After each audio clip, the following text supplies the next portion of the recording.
Republican Rome and classical Athens both had very similar goals in creating their government. They wanted to be creating a strong, robust structure that could withstand a whole lot of outside threat. They wanted to be able to effectively respond to outside threats such as war, or be able to quickly and efficiently go to war if they need be. They wanted to be able to keep people happy. They didn't want any uprising or rebellions. And they wanted a robust system that hopefully wouldn't topple over itself. Um, so they both went in creating their governments with this general same outlook in mind. They had similar goals. They both wanted a strong civilization. And both of them came to some similar ideas, but also some major differences. In terms of their main similarities, both of them have at least some aspect of democracy. In classical Athens, that was the entire political structure, was direct democracy.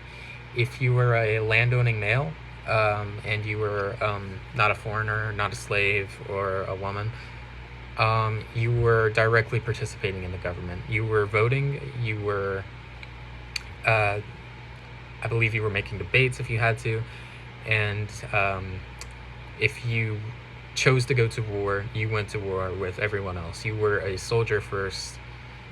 You were a soldier and a politician first. Both were a big part of balance in classical Athens. But in Republican Rome, this is a lot less of a part of the government. Democracy was much less center stage. Republican Rome takes on a much more oligarchic sort of structure where instead of the power all being within the people, it is vested in a sort of aristocratic and republic. So they are much more split in their society. If you are a patrician, you're able to run for office. You're just like any member of society in classical Athens. But if you are a plebeian, you still get some participation in the government, like you can vote, but it is nowhere near as much as a patrician. You can't run for office. You can't go for, big career in war or anything like that. You cannot be a military general. If you're a plebeian, you're just destined to be a citizen, and that's it. And if you're a patrician, you're destined for greatness, which was inherently unbalanced. But oh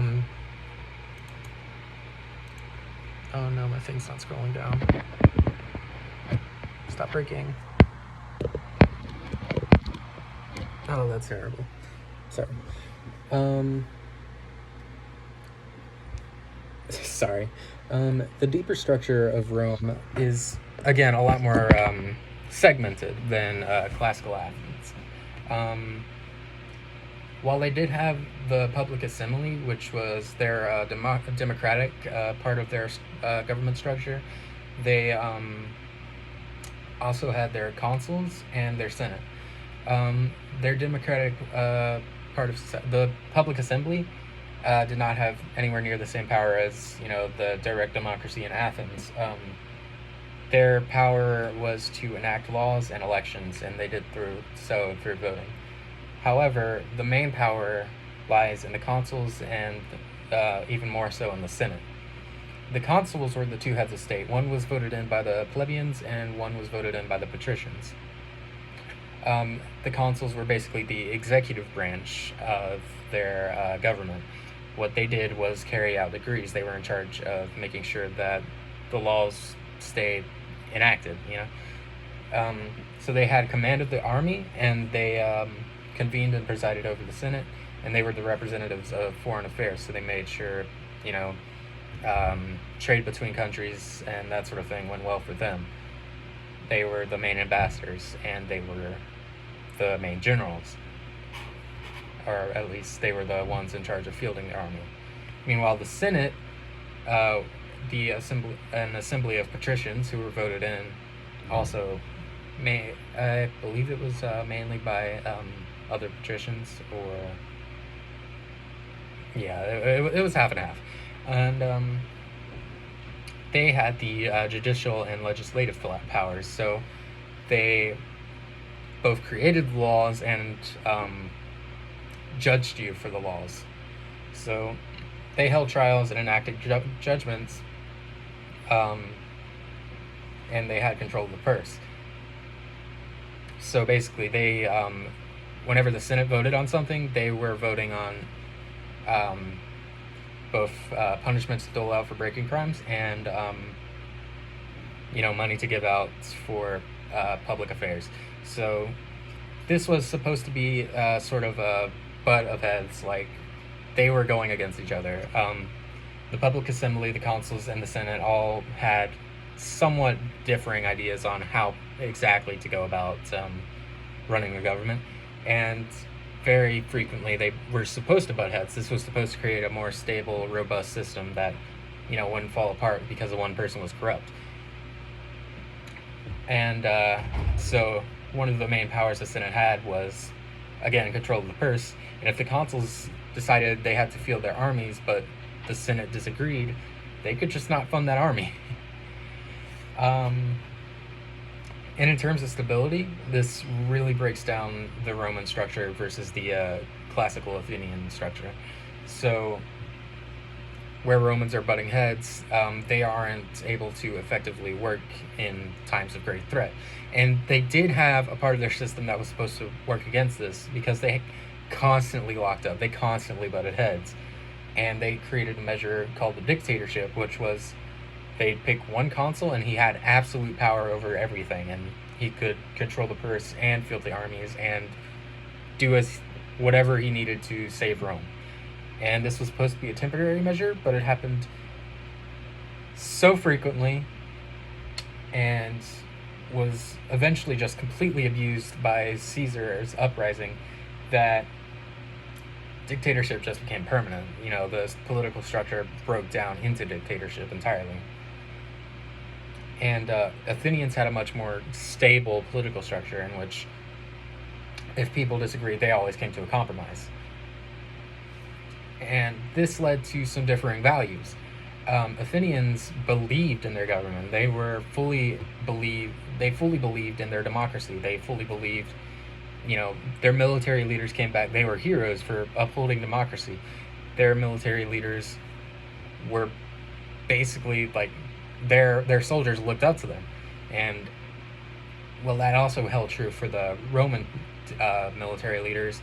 But the Roman military leaders did not believe anywhere near as much in democracy and much more in dictatorship. They ran their armies much more strictly.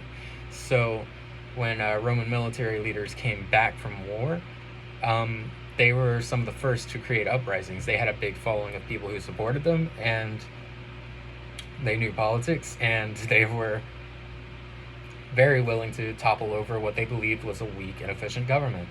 Meanwhile, Athenian military leaders coming back, they fully believed in democracy. They were the first to uphold their own government, and they were the best believers in that, especially their soldiers who participated in democracy even as they went out onto war. They voted for when they would push forward, when they would fall back. They voted on just about everything. And Rome's instability, the military leaders' lack of belief in their political system led to a massive number of uprisings, and one of the most famous being Caesar's uprising, Julius Caesar. But this was one of several, and Caesar's was just the most successful. And Caesar came back. He did not believe in the government. He did not believe in the Republic. And when the Senate challenged him and his army of soldiers who completely believed in Caesar, completely toppled that government, and they didn't have any way to fight back. So all in all, the Republican Rome and classical Athens both have extremely different structures, but they had similar values. And while their values in military leaders changed significantly, the groundwork for what their governments were trying to do was very much the same. The inner weaknesses of Rome did eventually crumble, and the lockups and the constant infighting were what caused Caesar's uprising.